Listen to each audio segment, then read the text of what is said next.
El médico en casa. Hola amigos de Radio Toro, un saludo de José Luis en la parte técnica y de quien les habla María Rosa. Hoy vamos a hablar del tema ¿el pescado es necesario para mantener una buena salud y prevenir la obesidad? El pescado en general no debe faltar en nuestra dieta. Se considera un alimento básico en una dieta saludable. 3 o 4 veces por semana sería lo ideal. Hay que comer todo tipo de pescado, blanco, azul. Su consumo es beneficioso para los niños, adolescentes, mujeres embarazadas sobre todo. El pescado es rico en proteínas, aminoácidos necesarios para formar y mantener los órganos y para prevenir cualquier infección del organismo. Es menos grueso que la carne. Nos aporta yodo, hierro, fósforo, magnesio, calcio y potasio. Y para hablar de este tema en particular, tenemos a don Rubén Bravo, especialista en nutrición del Instituto Europeo de la Obesidad. Buenos días, Rubén. Hola, ¿qué tal? Buenos días. ¿Qué beneficios obtenemos al consumir pescado? Bueno, principalmente el pescado tiene 2 efectos fundamentales. El primero, por la noche, tiene un efecto importante en el sistema inmunitario, ya que las células, la membrana celular se compone de ese omega 3, que es muy rica en los pescados, sobre todo azules, ¿no? Y luego si hemos también cenado ese pescado, por la mañana cuando nos levantemos, los niveles de inflamación serán menores también, de inflamación celular, de sensación de retención de líquidos y demás. El pescado incide directamente en nuestro sistema hormonal y en nuestro sistema inmunitario. ¿Qué riesgos puede tener para la salud consumir cierto tipo de pescado? Según algunos estudios que se han realizado en pescados, crustáceos, moluscos, se han encontrado elementos naturales o artificiales que pueden ser perjudiciales. ¿Es así? Así es. El problema que tenemos es que nuestros mares pues ahora mismo están plagados de toxinas. Sobre todo aquellos pescados o aquellos mariscos que suelen ir en el fondo del mar o que son de tamaño muy grande, suelen acumular muchas de estas toxinas, que sobre todo en mujeres embarazadas o en mujeres lactantes o en niños menores de 2 años se desaconsejan totalmente porque pueden llegar a afectar al cerebro de los bebés y de los niños pequeños, ¿no? Entonces es por ello que hay que tener cuidado con estos pescados muy grandes, no abusar el consumo, y también con estos moluscos que se encuentran en el fondo del mar, que es donde el nivel de toxinas es mucho más alto. Debemos consumir pescado azul, beneficios y riesgos. Bueno, el pescado azul hay que consumirlo unas 3 veces a la semana aproximadamente. El blanco se puede consumir todos los días. El pescado azul es un arma, digamos, de doble filo. Por un lado nos aporta una grasa muy buena, que es muy rica en omega 3, se llama pescado azul todos aquellos pescados que superan un 6% de estos niveles de grasas. Y luego, por otro lado, si lo consumimos en exceso, el problema que podemos encontrar es que estaremos aportando demasiada grasa y de esa manera, en vez de encontrar un beneficio, encontraríamos un problema, sobre todo para aquellas personas que tengan sobrepeso o obesidad, ¿no? Don Rubén Bravo, ¿el pescado es más beneficioso para los niños que la carne? La carne está bien también. Lo que pasa es que el pescado aporta más nutrientes, sobre todo en esas grasas omega 3 que hemos hablado antes, y que en la nutrición del niño pues no están muy presentes. ¿Por qué? Porque no suelen tomar muchos frutos secos, no suelen tomar mucho aguacate, no suelen tomar mucho pescado, el aceite de oliva tampoco se utiliza demasiado, entonces suelen encontrar los aportes de grasas principalmente en aceites vegetales, ya sea en forma de pan, en forma de bollería o en cereales industrializados. Entonces siempre suelen andar un poco escasos de omega 3, ¿no? Por eso se recomienda mucho el aplicar a los niños el que al menos 3 veces a la semana tomen ese pescado azul que les va a aportar ese omega 3 tan necesario. En una dieta hipocalórica debe predominar más el pescado, las verduras, frutas que la carne. Bueno, sí, el problema de la carne son las carnes excesivamente grasas. Si utilizamos carnes blancas como el pollo, como el pavo, los niveles de grasa son muy parecidos o incluso inferiores a muchos pescados. Lo que no tenemos que abusar es de la ternera y del cerdo, sobre todo principalmente del cerdo. Cuando estamos haciendo una dieta hipocalórica para reducir el peso, se recomienda no tomar más de un par de veces de ternera a lo largo de la semana, y el cerdo intentar evitarlo totalmente. Como mucho seleccionar las partes más magras, aquellas que no tienen ningún tipo de grasa, ¿no? Rubén, ¿podría dar una dieta adecuada para los niños en edad escolar y otra dieta para adultos? Sí, por supuesto que sí. Principalmente si empezamos por el desayuno, uno de los problemas que tienen los niños es que no suelen desayunar. Solo el 9% realizan un desayuno equilibrado. El resto, la gran mayoría, simplemente desayunan un lácteo y ya su siguiente ingesta va a ser una media mañana, con lo cual habría que incidir muchísimo en un desayuno. Yo suelo recomendar un desayuno completo, donde por un lado tengamos un hidrato de carbono de bajo índice glucémico, como son los cereales de forma integral, ya sea en forma de cereal o en forma de pan centeno o de pan integral.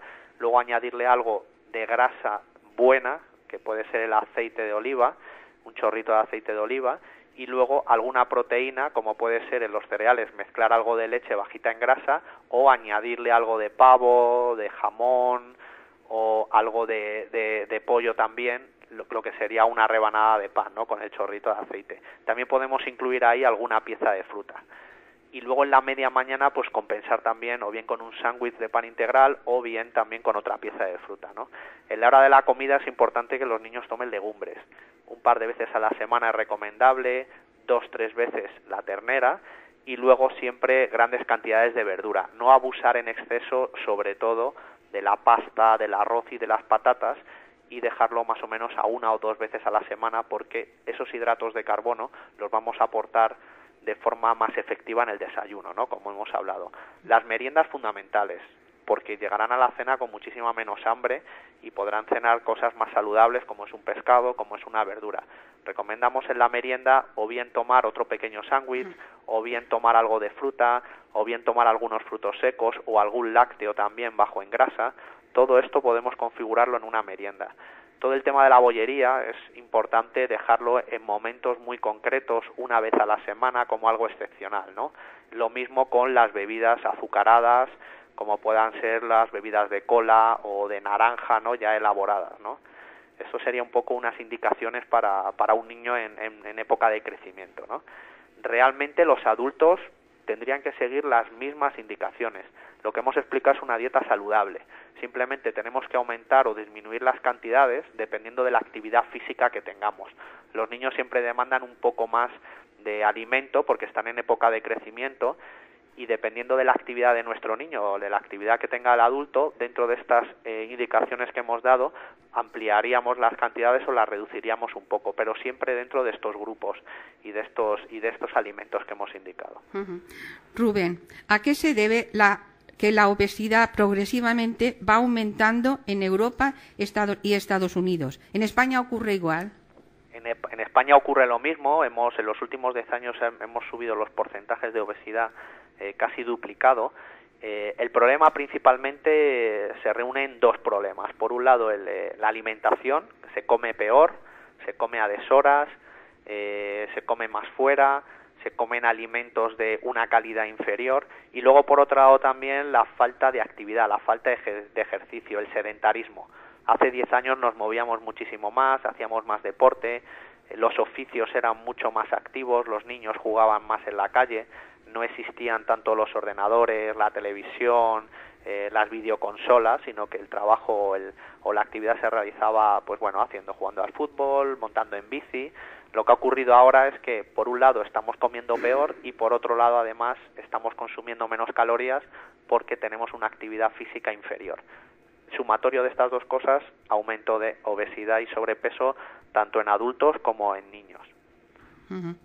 Rubén, ¿qué proporción de grasas, carbohidratos, proteínas debe contener una dieta para que sea sana, dependiendo de si se trata de niños, adultos o personas de la tercera edad?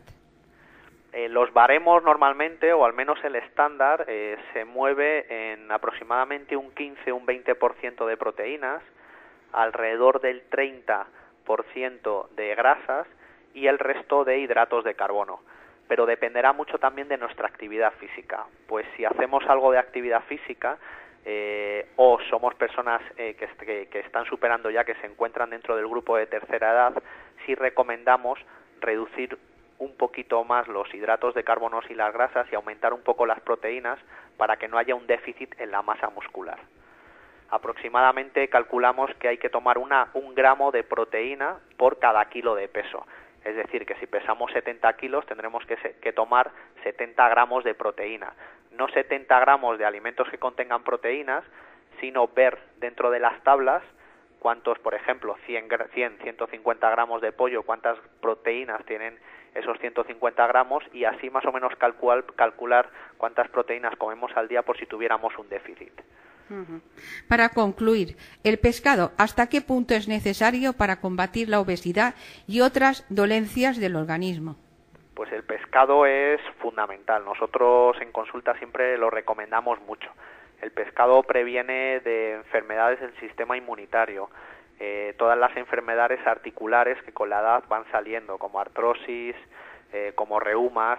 ¿Por qué? Porque es como una especie de lubricante. El omega 3 que contiene es como una especie de lubricante para las articulaciones y para la musculatura. El sistema hormonal funciona principalmente con estas grasas.